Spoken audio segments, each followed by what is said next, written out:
A woman spent nearly 20 years slipping nails under her neighbor's tires every Sunday night. Not because she was angry at them. Not because anyone had wronged her. Just because she was already outside picking through recycling bins and it was convenient. That is not even close to the strangest story in this video. People asked the question online, what did your neighbor do to earn their reputation as the neighborhood crazy? And the answers that came back were something else. Some are funny. Some are unsettling. And at least one will make you want to go check your tires right now. Let's get into it. The first one comes from a guy who lived across the street from a man with a serious anger problem. Not annoying angry. Not loud at football games angry. This was the kind of guy who would yell at a squirrel for crossing his lawn at the wrong angle. He yelled at cars. He yelled at the mail. He yelled at the weather. Everyone on the block had learned to cross the street when they saw him coming, and nobody made eye contact with him if they could help it. Then one afternoon there was a minor fender bender right in front of his house. 2 cars, no injuries, nothing serious. But this man decided it was his problem to solve. He walked straight up to one of the cars and started pounding on the window with his fist. The other driver got out of the car. This is where the story takes a turn. The other driver was not the type to back down. And he was significantly less interested in yelling than he was in settling things a different way. Our neighbor ended up on the pavement with a heart attack. He survived. But he came back from the hospital a changed man. Slower. Quieter. Some mornings you would see him making the walk to his mailbox and back, and that was the whole event for the day. The guy who used to terrorize an entire street now needed 10 minutes to get the mail. He has not yelled at anyone since. The poster admits that the whole neighborhood quietly celebrated this fact. And honestly, it is hard to blame them. The next one is short, but I need you to really sit with it for a second. Someone's sister lives in a normal suburb. Her kids play outside. Normal kids, normal yard, normal noise level. One afternoon a neighbor called the police. Not because the kids were too loud. Not because they were destroying property.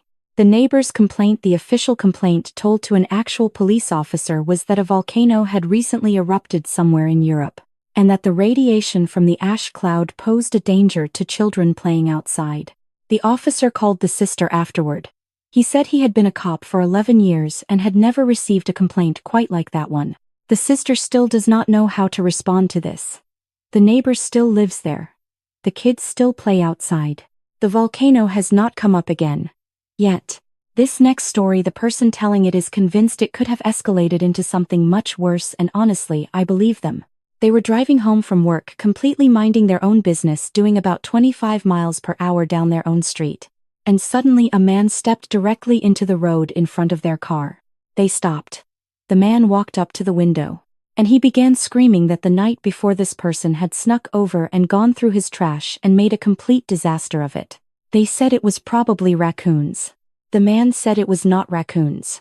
They said maybe a dog got into it. The man said it was not a dog. They offered possums, foxes, stray cats, a rogue wind event. Every reasonable explanation that exists for why someone's trash might be disturbed in the night in the state of Ohio. The man rejected every single one. He is still certain to this day that this person deliberately crept to his property in the middle of the night to scatter his garbage for no discernible reason. He has never offered a motive. He has never wavered in his belief. The poster now takes a different route home to avoid driving past his house.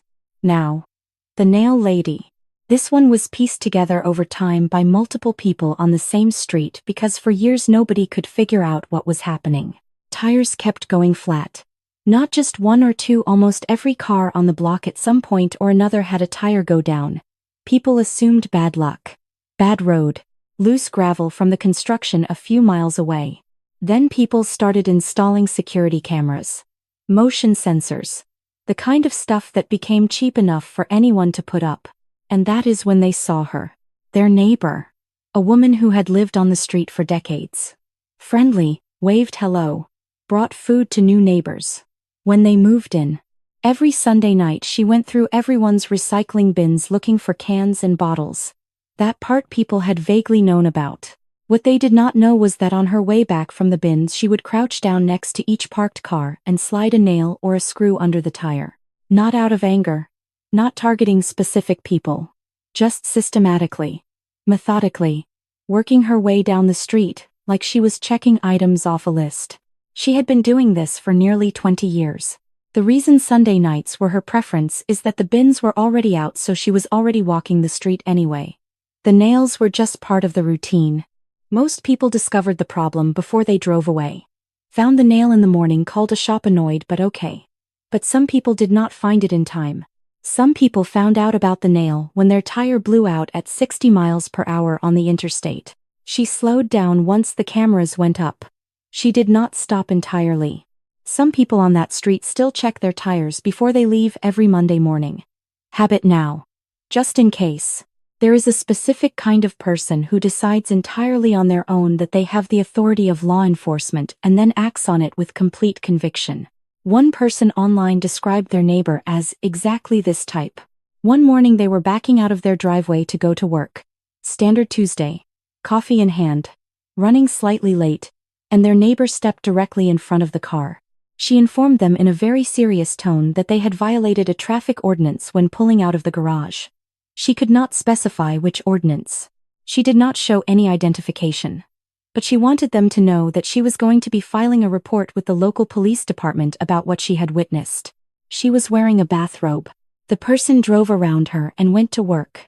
But here is the thing: this reminded them of a woman they had encountered years earlier in a completely different neighborhood. Same energy. Different setting. This woman showed up at the post office after the final mail pickup of the day and demanded that her letter be guaranteed to arrive the following morning. When the clerk explained that this was not something they could promise given that the mail had already gone out, the woman lost it. Not slightly lost it. Fully, completely, for an entire hour lost it. She stood at that counter screaming while everyone else in the building quietly shuffled to different windows and pretended not to notice. At the peak of it, she turned to the room and said, "And the poster is very clear that this is an exact quote. Do you know who I am?" The clerk said she did not. The woman did not clarify. The second time the poster encountered this same woman, she was on a city bus. She had cornered a teenage girl in the back row and was telling the girl with complete seriousness that she was going to be placed under arrest. The stated offense was that the girl was eating her chips in a way this woman found objectionable. The poster walked to the back of the bus, crouched down next to the girl, and asked calmly if she knew this woman. The girl shook her head. The woman got off at the next stop without another word. The poster thought that was the end of it. They went home. They went to sleep. The next morning they walked outside and found their entire garden had been dismantled overnight. Every pot overturned. Every plant pulled out by the roots. Done quietly, methodically, in the dark. They never proved it. They did not need to. Not every unusual neighbor is a threat. Some of them are just operating on a completely different frequency than the rest of us, and once you understand that, they become almost kind of wonderful. Like the man one person describes as their neighbor of 6 years. He is in his 60s. Retired. Lives alone. He likes to sit in his backyard in the evenings, partially tucked behind some tall hedges near the fence line. And if you happen to walk past on the sidewalk at the right moment, not always, but sometimes, he will meow at you. Not as a joke. Not waving and making a little cat sound as a bit. A full, committed, serious meow. The kind a cat makes when it wants your attention. His parents live a few doors down and check on him regularly. They are by all accounts perfectly normal and very kind people. One afternoon the father pulled the poster aside and offered a simple explanation. He said his son has always felt more comfortable as a cat. He is not dangerous. He is not bothering anyone. He just prefers to be a cat. The poster accepted this. They have never brought it up again. When they walk past and he meows, they nod and keep moving. He has never caused a single problem for anyone on that street. In a neighborhood that has seen actual property damage and police calls. The man who meows at pedestrians from behind his hedges is genuinely one of the better neighbors they have ever had. This next one involves a woman who waged a months-long written campaign against her neighbor over a problem that was in the most literal sense not her neighbor's fault. The neighbor started finding letters. Handwritten, multiple pages slipped under the door or left in the mailbox. The letters were detailed, accusatory, and entirely focused on one subject: birds. Specifically, the birds that lived in the trees on the street outside the building and the noise they made in the early morning hours. And the fact that this neighbor needed to do something about it immediately. Wild birds. City birds. sparrows and pigeons that had been living in those trees since long before either of them moved to that street. The neighbor did have a bird feeder on their windowsill for a while. When the letters started, they removed it hoping that would help. The birds did not go away. The letters did not stop. She eventually took the complaint to building management, who somehow sided with her despite the fact that the lease explicitly permitted bird feeders. And despite the fact that the birds in question lived outside in trees and had never in their lives consulted anyone's lease agreement. The neighbor eventually responded to one of the letters pointing out that the birds had been there before the feeder and the birds were still there after the feeder. And there was genuinely nothing a human being could do to make wild birds stop existing on a public street. The letters stopped for a while after that. Then spring came. And the birds got louder. And the letters started again. Some neighbor stories start out sounding like a problem and end up being something completely different. This one is about a man named George. When two people bought their house and moved in, they had barely unpacked the kitchen when George appeared at their door. He was in his late 70s. Soft-spoken, walked with a slight stoop and carried a plastic grocery bag that he held out to them as a housewarming gift. He said it was frozen cookies, but he could not be entirely certain what kind because he had forgotten. They thanked him. He nodded. And then, as he was turning to leave, he mentioned one more thing. He had been eating the flowers from the garden of that house for the past 15 years. He hoped they would not mind if he continued. He was not asking exactly. It was more of an informational statement. He ate the lilies raw, he explained, when he came across them in the garden. Other times he would bring a pair of scissors, clip the flower heads off at the stem and take them home to boil into jam. They stood in their doorway holding a bag of mystery cookies, watching a 70-something man walk calmly back across the yard. The following week they went to the garden center and bought raspberry bushes, blackberry, blueberry. They planted them along the shared fence line, and told George to help himself any time but to try to get there before the birds did. Those bushes took off. Within 2 seasons the whole back corner of the yard had turned into this dense, tangled, completely out of control berry situation that both households picked from freely all summer. George was happy. They were happy. The bees were extremely happy. They still have no idea what kind of cookies were in the bag. They ate them anyway. They were fine. This one requires a moment to fully appreciate. A woman in her mid-80s. Lived alone. Completely independent, drove herself everywhere, sharp as anything. Her neighbor noticed one fall that her car had stopped appearing in the garage. A little odd but nothing alarming, maybe she wanted it closer to the door. Then a few months later, her van stopped fitting in the garage too. The neighbor eventually asked about it. It turned out that for the past several months, every single evening without exception, this woman had been walking about a block down to a housing development that was under construction nearby. And every night she picked up 2 2x4s from the site and carried them home. 2 boards. Every night. 4 months. By the time anyone noticed, she had accumulated over 500 pieces of lumber, stacked floor to ceiling. Both vehicles now lived in the driveway. When the construction company came to speak with her about it, she was entirely unbothered. She had needed the wood. The wood had been there. She had acquired the wood. These were the facts as she understood them. When asked what she planned to do with 500 2x4s, she thought about it carefully for a moment. She said she was not entirely sure yet. She had a vision. The details were still coming together. There is a woman across the street from one poster's family who has a complicated relationship with leaves. She is in her mid-70s. No children at home, no grandchildren visiting regularly. Just her and a 4-bedroom house with a pool in the backyard, full setup, diving board, slide, the works that has not been used in at least 5 years. Every fall she is outside for hours with a leaf blower.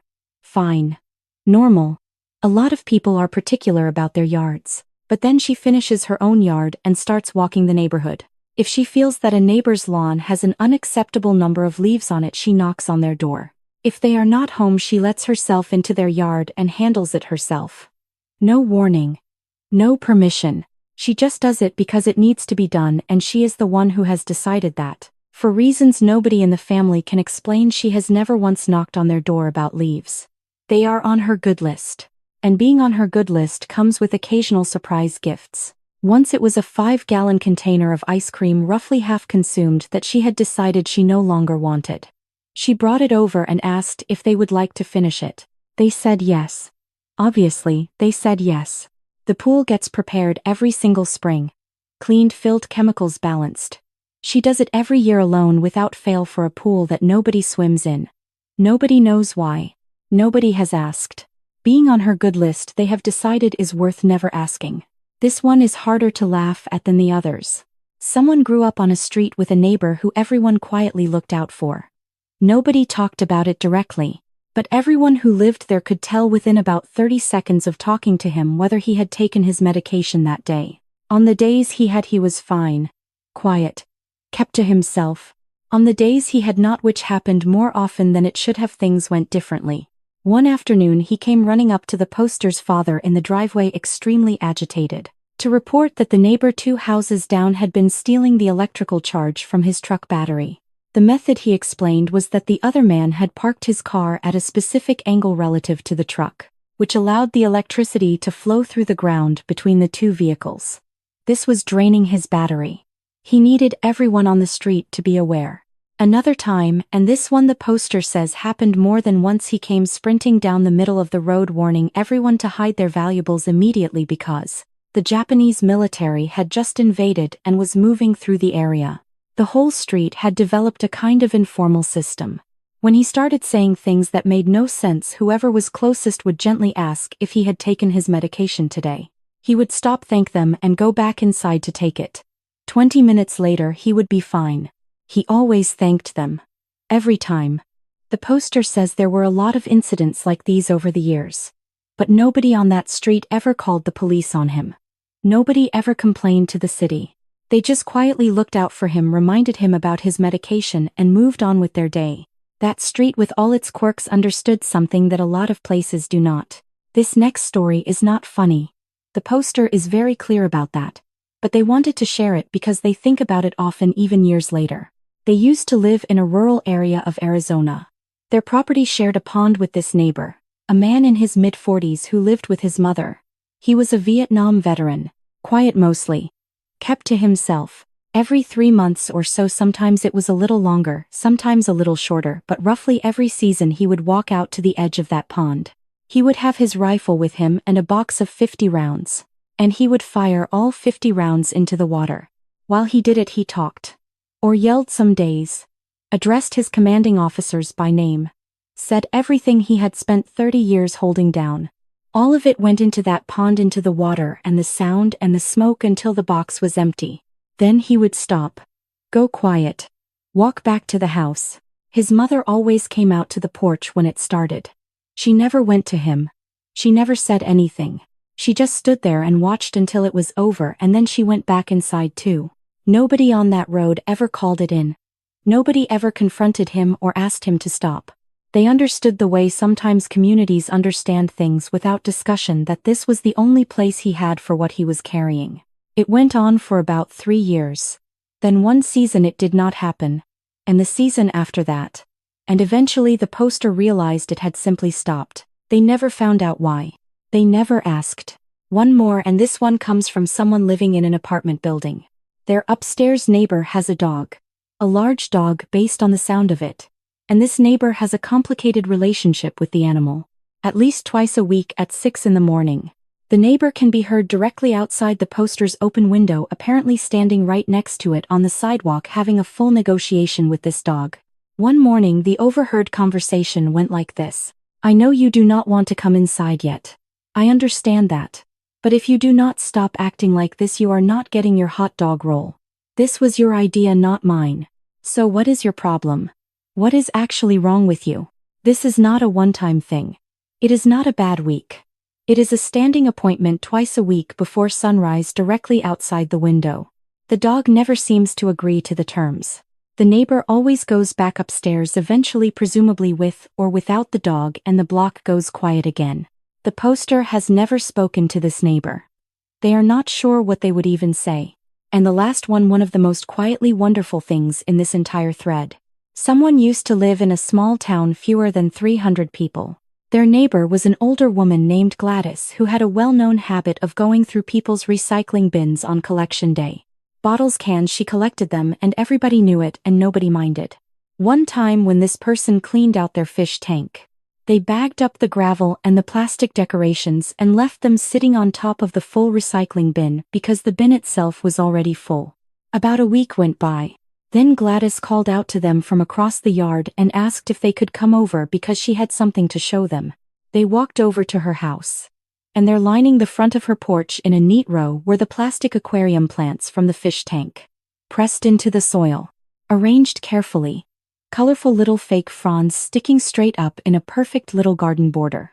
Gladys said she was not sure they would take. She had never grown this particular variety before, but as far as she could tell they were doing beautifully. They were really coming in strong this year. She was very pleased with how they were coming along. This person looked at the plastic plants completely motionless in the ground and nodded seriously. They told Gladys she had a real gift for this. That the garden looked wonderful. That whatever she was doing, she should keep doing it. Gladys thanked them satisfied. The plastic plants are presumably still thriving. So there it is. Nail ladies and cat men and women who tend fake gardens with complete devotion.